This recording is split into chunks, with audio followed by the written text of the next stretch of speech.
His Excellency, Mr. Antonio Guterres, Secretary General of the United Nations, Her Excellency, Madam Annalena Baerbock, President of the United Nations General Assembly, His Excellency, Mr. Moses Abelian, Under-Secretary General for General Assembly and Management, Excellencies, Heads of States, Heads of Governments, distinguished delegates, ladies and gentlemen. It is indeed a great honor for me to stand in this august General Assembly Hall among leaders and representatives who represent almost all of humanity. We differ in race, religion, and nationality, yet we gather together today as one human family. We are here first and foremost as fellow human beings, each created equal, endowed with unalienable rights to life, liberty, and the pursuit of happiness. The words of the United Nations Declaration of Independence have inspired democratic movements across continents, including the French Revolution, the Russian Revolution, the Mexican Revolution, the Chinese Revolution, and Indonesia's own struggle and journey to freedom. It also gave birth to the Universal Declaration of Human Rights, adopted by the United Nations in 1948. All men are created equal was the creed that opened the way to unprecedented global prosperity and dignity. And yet, in our own era of scientific and technological triumphs, an era capable of ending hunger, poverty, and environmental ruin, we also continue to face today grave dangers, challenges, and uncertainties. Human folly, fueled by fear, racism, hatred, oppression, and apartheid, threatens our common future. My country knows this pain. For centuries, Indonesians lived under colonial domination, oppression, and slavery. We were treated less than dogs in our own homeland. We Indonesians know what it means to be denied justice and what it means to live in apartheid, to live in poverty, and to be denied equal opportunity. We also knew what solidarity can do in our struggle for independence, in our fight to overcome hunger, disease, and poverty. The United Nations stood with Indonesia and gave us vital assistance. Decisions made here based on human solidarity by the Security Council and this Assembly gave Indonesia independence, international legitimacy, opened doors, and supported our early development through the efforts of the United Nations Children Fund, the United Nations Food and Agriculture Organization, the FAO, the World Health Organization, and many, many other United Nations institutions. And because of that, Indonesia today stands on the cusp of shared prosperity and greater equality and dignity. Madam President, Excellencies, our world today is driven by conflict, injustice, and deepening uncertainty. Every day we witness suffering, genocide, and blatant disregard for international law and human decency. In the face of these challenges, we must not give up. As the United Nations Secretary General said, we cannot give up. We cannot surrender our hopes or our ideals. We must draw closer, not drift apart. Together we must strive to achieve our hopes, our dreams.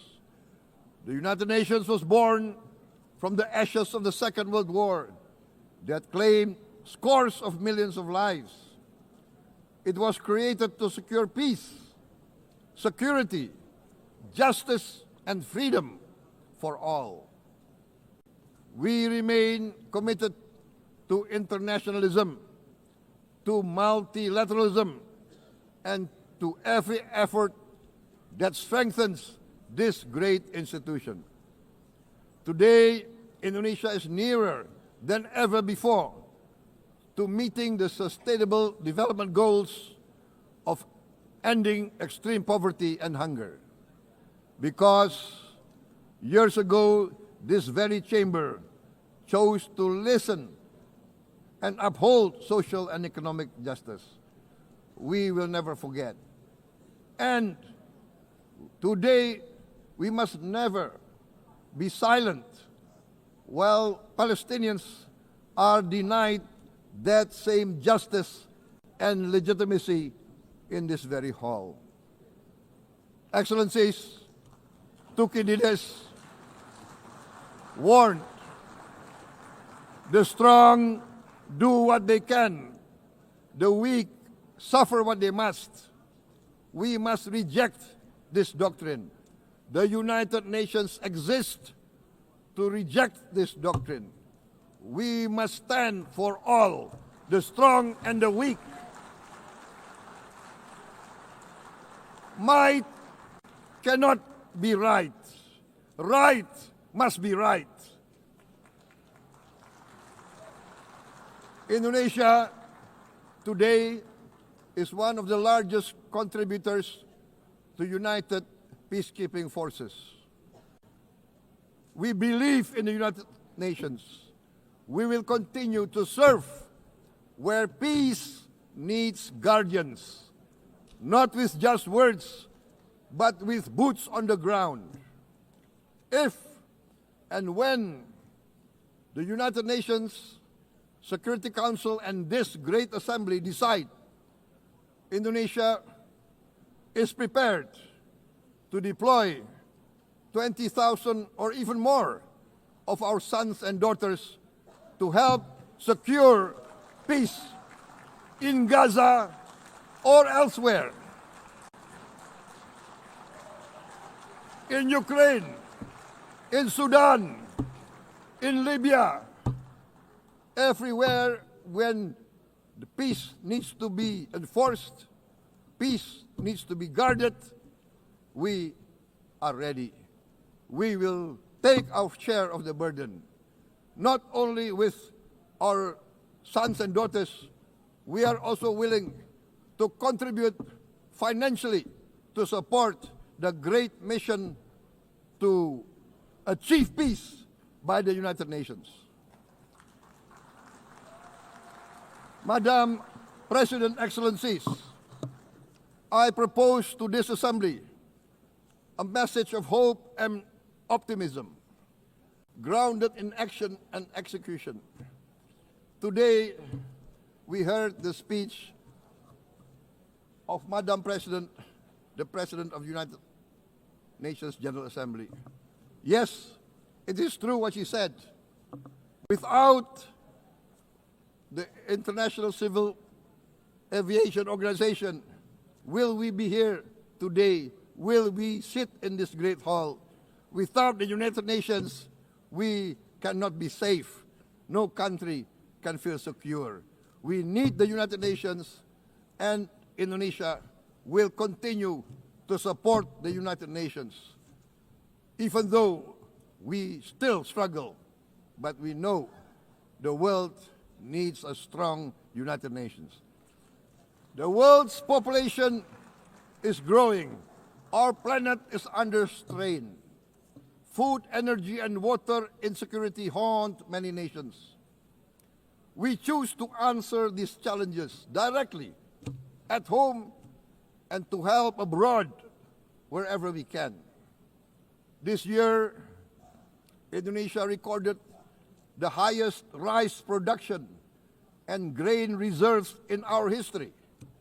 We are now self-sufficient in rice, and we are starting now to export rice to other nations in need, including providing rice for Palestine. We are building resilient food supply chains, strengthening farmer productivity, investing in climate-smart agriculture to ensure food security for our children and for the children of the world. We are confident in a few years' time, Indonesia will be the granary of the world.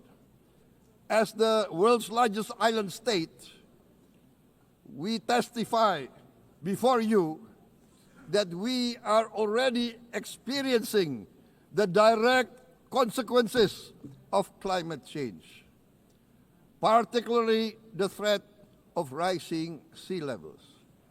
The sea level on the north coast of our capital city is increasing by 5 centimeters every year. Can you imagine in 10 years? Can you imagine in 20 years? For this, we are forced to build a giant seawall, 480 kilometers in length. It will take us maybe 20 years, but we have no choice. We have to start now. Therefore, we choose to confront climate change not by slogans, but by immediate steps.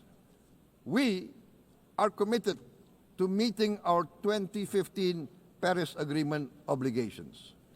We aim to achieve net zero emission by 2060, and we are very confident we can achieve net zero emission much earlier. We aim to reforest more than 12 million hectares of degraded forest, to reduce forest degradation, to empower local communities with quality green jobs for the future. Indonesia is shifting decisively from fossil fuel-based development towards renewable-based development. From next year, most of our additional power generation capacity will come from renewables.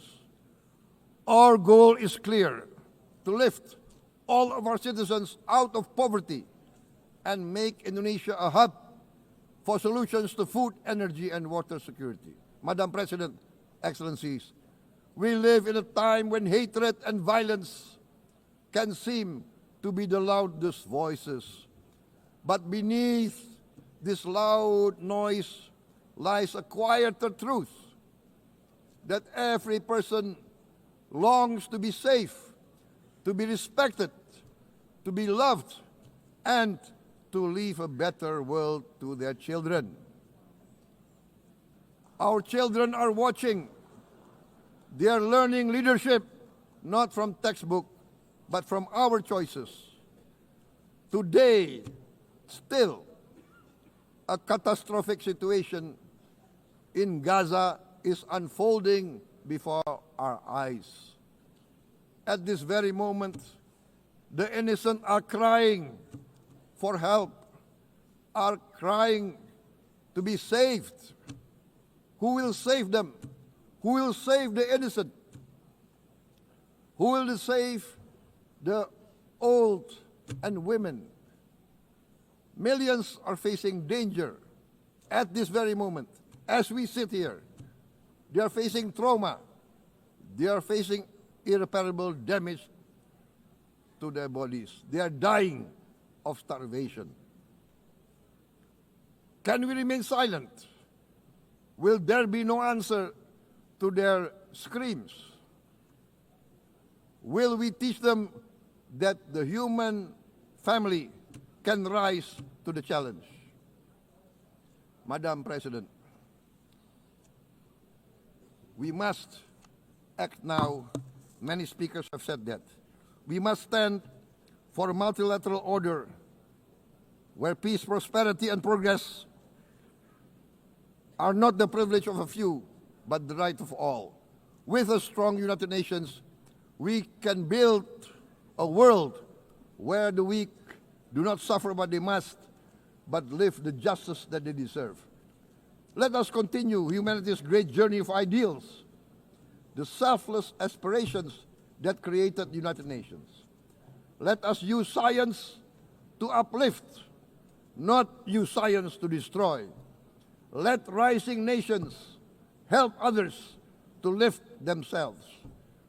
I am convinced that the leaders of the great world civilizations of the West, of the East, of the North, of the South, leaders of America, Europe, of India, China, the Islamic world, the whole world, I am convinced they will rise to their role demanded by history. We are all hopeful that the leaders of the world will show great statesmanship, great wisdom, restraint, humility, overcome hate, overcome suspicion. Madam President, distinguished delegates, we are greatly heartened by the events of the last few days, where significant leading countries of the world have chosen to side with history, to choose the right side of history, the path of the moral high ground, the path of rectitude, the path of justice, the path of humanity, to shun hatred, to overcome suspicion, and to avoid the use of violence.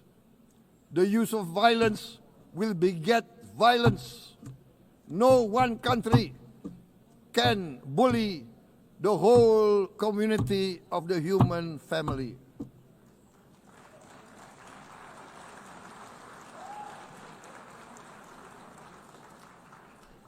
We may be weak individually, but the sense of oppression, the sense of injustice has proven in the history of mankind that this sense of injustice, this sense of oppression will unite into a strong force that will overcome this oppression, that will overcome this injustice. To close, I would like to reiterate again Indonesia's complete support for the two-state solution in Palestine.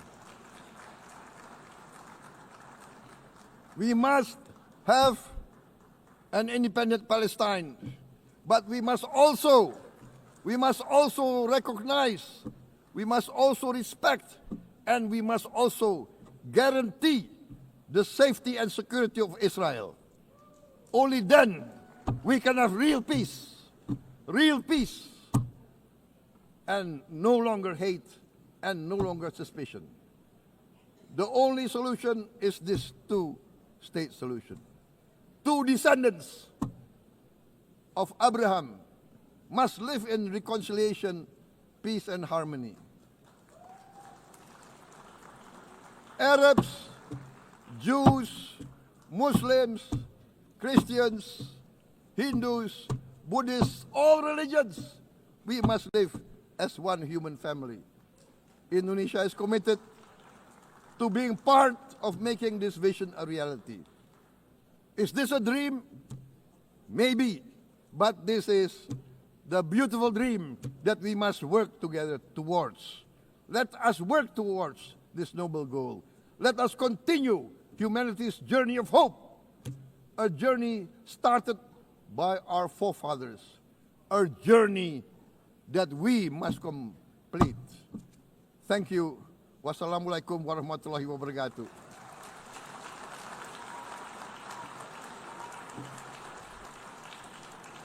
Shalom.